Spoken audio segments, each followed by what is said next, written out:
முன்னொரு காலத்தில் ஒரு புலவர் வாழ்ந்து வந்தார்.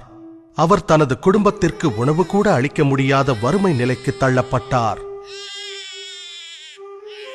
அதனால் அரண்மனைக்கு சென்று மன்னரிடம் உதவி கேட்க முடிவு செய்கிறார்.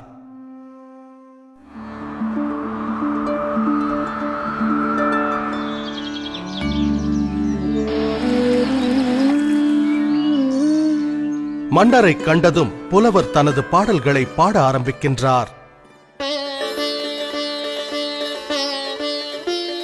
ஆஹா, அருமை அருமை!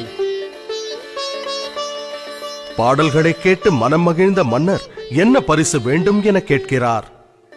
சீராக அடுக்கப்பட்ட அழகான சதுரங்க பலகையை காண்பித்த புலவர், மாமன்னா, சதுரங்க பலகையின் முதல் கட்டத்தில் ஒரே ஒரு நெல்மணியை வைத்த பின் ஒவ்வொரு கட்டத்திற்கும் அதனை இரட்டிப்பாக்கினால் அதை தக்க பரிசாக ஏற்றுக்கொள்வேன்.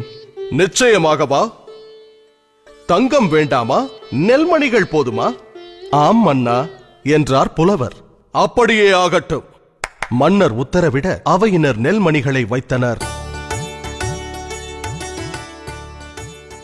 முதல் கட்டத்தில் 1, இரண்டாம் கட்டத்தில் 2, மூன்றாம் கட்டத்தில் 4, நான்காம் கட்டத்தில் 8 என நெல்மணிகளை அடுக்கினர்.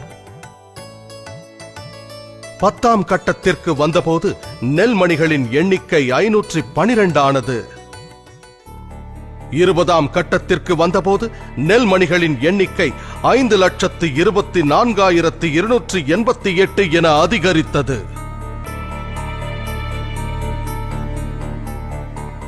பாதி தூரம், அதாவது 32வது கட்டத்தை அடைந்த போது நெல்மணிகளின் எண்ணிக்கை 214,74,83,648 பெருகியது. விரைவில் நெல்மணிகளின் எண்ணிக்கை கோடான கோடிகளை தாண்டியது. இதன் காரணமாக மன்னன் தன் ராஜ்ஜியம் முழுவதையும் அந்த புத்திசாலி புலவரிடம் ஒப்படைக்கும் நிலை ஏற்பட்டது. இவை அனைத்திற்கும் துவக்கம் ஒரே ஒரு நெல்மணி. கதையின் நீதி: கூட்டுப் பலனின் பெருக்கும் சக்தியை எப்போதும் குறைவாக எடை போட வேண்டாம். ஒவ்வொரு மாதமும் ஒரு சிறு தொகையை நீங்கள் தவறாமல் முதலீடு செய்து வந்தால் உங்கள் ஓய்வு காலத்தின் போது அந்த தொகை பன்மடங்காக பெருகி நிச்சயம் பலன் தரும்.